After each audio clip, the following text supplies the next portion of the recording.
राम राम जी सभी को। कैसे हैं आप लोग? आई होप सब ठीक होंगे। आज की वीडियो रहने वाली है हमारी पोस्ट वर्कआउट मील के रिगार्डिंग। जैसे मैंने अपनी पिछली वीडियो में बताया था आप लोगों को कि प्री वर्कआउट मील होती क्या है, टाइमिंग क्या होनी चाहिए प्री वर्कआउट मील लेने की, और क्या क्या इंग्रेडिएंट्स आप ले सकते हैं प्री वर्कआउट मील में। तो ऐसे ही आज हम डिस्कस करेंगे, यानी मैं आपको बताऊंगा कि पोस्ट वर्कआउट मील क्या होती है, आप क्या क्या इंग्रेडिएंट्स ले सकते हैं, किस किस फैक्टर्स पे पोस्ट वर्कआउट मील डिपेंड करेगी। तो वीडियो अगर पसंद आए तो वीडियो को लाइक करेगा, मेरे अकाउंट को फॉलो करेगा। Thank you. तो सबसे पहले मैं आपको बताऊंगा कि पोस्ट वर्कआउट मील होती क्या है, यानी पहली मील जो आपके वर्कआउट के बाद होगी, यानी first meal after your workout, जिसमें proper amount of protein, proper amount of carbohydrates, proper amount of healthy fats plus proper amount of fibres होना बहुत जरूरी है। यानी एक proper well balanced nutritional diet, जिसे हम एक पोस्ट वर्कआउट मील कहते हैं। और मैं आपको ये भी बताना चाहूंगा कि पोस्ट वर्कआउट मील का बेनिफिट क्या होता है, जो लोग सीरियसली नहीं लेते, यानी वर्कआउट के बाद नहीं खाते, अपनी डाइट इंटेक पूरी नहीं करते, तो उसका बेनिफिट मैं आपको बताना चाहूंगा कि पोस्ट वर्कआउट मील एक ऐसी मील होगी जो आप के जो टिश्यू टीयर हुए हैं वर्कआउट के दौरान, यानी आपकी जो मसल बिल्डिंग प्रोसेस में आपके जो टिश्यू टीयर हुए हैं उनको रीप्लेनिश करने के लिए, उनको रीबिल्ड करने के लिए, तो जितनी अच्छी आप अपनी पोस्ट वर्कआउट मील रखेंगे through out your entire day, उतना ही अच्छा आपको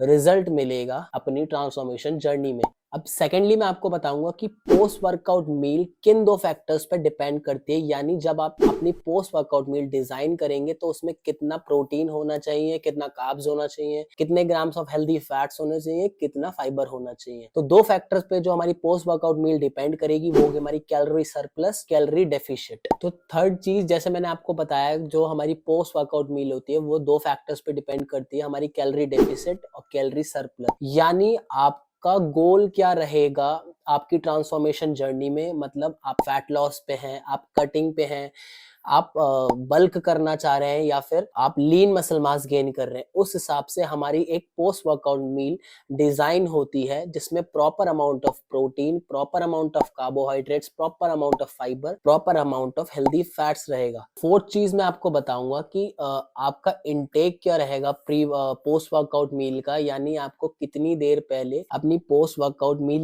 लेनी चाहिए अपने वर्कआउट के बाद। तो लोगों को एक अक्सर मिथ रहती है कि अगर हम अपनी पोस्ट वर्कआउट मील वर्कआउट के तुरंत बाद, यानी 10 से 15 मिनट बाद या 20 मिनट बाद नहीं लेंगे तो हमारा मसल बिल्डिंग प्रोसेस जो है वो नहीं होगा, या फिर हमारे जो टिश्यू जो टीयर हुए हैं, ब्रेक डाउन हुए हैं वर्कआउट के दौरान, वो रिपेयर नहीं होंगे, जो कि बिल्कुल गलत है। आपका मसल बिल्डिंग प्रोसेस केवल एक फर्स्ट मील यानी आपकी पोस्ट वर्कआउट मील पे डिपेंड नहीं करेगा। आपका जो मसल बिल्डिंग प्रोसेस है वो through out the entire day, जो भी आपने अपनी बॉडी में इनटेक करा है, protein, carbs, healthy fibre, healthy fats, जो आपने इनटेक करा है, आपने कितने ग्राम लिया है प्रोटीन, कितने ग्राम आपने कार्बोहाइड्रेट लिया है, कितना ग्राम आपने फाइबर लिया है, आपका गोल क्या है, उसके ऊपर डिपेंड करेगा। यानी आप फैट लॉस पे हैं, लीन मसल गेन पे हैं, आप बल्किंग पे हैं, तो आपका जो इनटेक रहेगा वो केवल एक पहली मील पे डिपेंड नहीं करेगा, वो full day, through out your entire day जो आपने अपनी डाइट में रखा है कि कितने हमें प्रोटीन लेना है, कितना अमाउंट में हमें कार्ब्स लेना है, कितने अमाउंट में हमें फाइबर लेना है, कितने अमाउंट में हमें हेल्दी फैट लेना है, तो उस पर डिपेंड करेगा। ऐसा नहीं है कि अगर आप 10 से 15 मिनट में अगर डाइट नहीं लेंगे तो आपके मसल बिल्डिंग प्रोसेस नहीं होगा, यानी आप मसल बिल्ड नहीं कर पाएंगे। तो आपकी जो डाइट है वो through out the day balance रहनी चाहिए। मेक श्योर करिए कि आप ज्यादा क्वांटिटी में डाइट ना ले, यानी लोग करते हैं कि बहुत ज्यादा क्वांटिटी में डाइट ले ली कि मतलब जैसे एक ही डाइट में बहुत सारी क्वांटिटी ले ली। आप कोशिश करिए कि क्वांटिटी कम हो और आप मील ज्यादा ले पाए, यानी कम क्वांटिटी हो और मील्स ज्यादा, जैसे 4 to 5 मील्स लीजिए आप, क्वांटिटी कम रख के अपनी गोल के हिसाब से कि आपका क्या गोल है। अब फिफ्थ चीज जो मैं आपको बताऊंगा वो होगी हमारी इंग्रेडिएंट्स, कि हम लोग क्या क्या चीजें ले सकते हैं पोस्ट वर्कआउट मील में। जैसे मैंने आपको बताया, पोस्ट वर्कआउट मील एक बैलेंस्ड मील होनी चाहिए, जिसमें प्रोटीन भी होना चाहिए, कार्ब्स भी होने चाहिए, आपके हेल्दी फैट्स भी होने चाहिए और आपका फाइबर भी होने चाहिए। तो प्रोटीन का सोर्स आप कहाँ से ले सकते हैं? प्रोटीन का सोर्स आप एग्स से ले सकते हैं, जो इजीली अवेलेबल हो जाता है, हर किसी के यहाँ इजीली अवेलेबल होता है घर पे, या फिर आप कहीं से भी मार्केट स्टोर पे जाके इजीली ले सकते हैं। सेकेंड सोर्स ऑफ प्रोटीन आप ले सकते हैं चिकन से, चिकन ब्रेस्ट से। थर्ड सोर्स ऑफ प्रोटीन ले सकते हैं अगर आप नॉन वेजिटेरियन नहीं, आप वेजिटेरियन हैं तो आप ले सकते हैं पनीर से, टोफू पनीर से, अपने सोयाबीन से, दालों से, जो भी हमारी घर में दाल है, या फिर आपके चने हो गए, काले चने हो गए या फिर सफेद चने हो गए, तो इन सब चीजों से आप अपना प्रोटीन की क्वांटिटी पूरी कर सकते हैं। सेकेंडली, कार्ब्स की क्वांटिटी आप कैसे पूरी करेंगे? तो कार्ब्स की क्वांटिटी सबसे बेस्ट जो वो रहता है वो होता है हमारा व्हाइट राइस, जो आई थिंक सबके घर में अवेलेबल होता है। तो कार्ब्स की क्वांटिटी आप पूरी कर सकते हैं व्हाइट राइस से, अपना पीनट बटर हो गया, आलू से। तो आप इन कुछ चीजों से अपनी कार्ब्स की क्वांटिटी पूरी कर सकते हैं। अब आती है हमारी थर्ड, हेल्दी फैट्स, यानी हम फैट्स किस किस चीजों से ले सकते हैं अपनी डाइट में, अपनी पोस्ट वर्कआउट मील में हम इन्वॉल्व कर सकते हैं। तो फैट्स, सबसे बेस्ट सोर्स ऑफ फैट्स जो आपको मिलेगा वो होगा हमारा ड्राई फ्रूट्स, जैसे आलमंड्स हो गए, आपके कैशियोज हो गए, आपके रेजन्स वगैरह हो गए। तो एक sufficient amount of dry fruits से आप हेल्दी फैट्स ले सकते हैं। फाइबर जो बहुत हेल्पफुल रहेगा आपकी ओवरऑल डाइट, यानी आपके गट हेल्थ को भी इम्प्रूव करने में, आपके डाइजेशन को स्ट्रॉन्ग रखने में, जो भी आप मील ले रहे हैं उसको अच्छे से डाइजेस्ट करने में।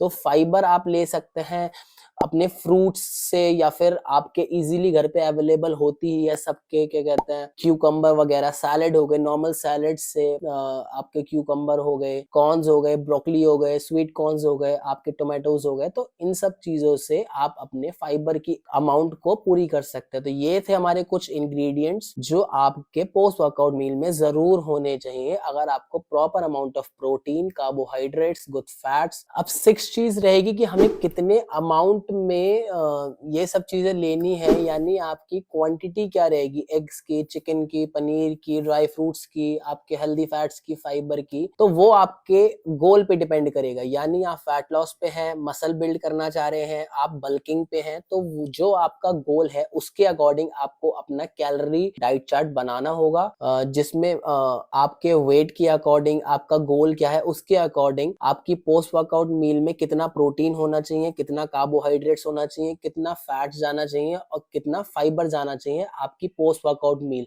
केवल एक पोस्ट वर्कआउट मील में नहीं, आपकी एंटायर मील जो आप पूरे दिन में लेंगे।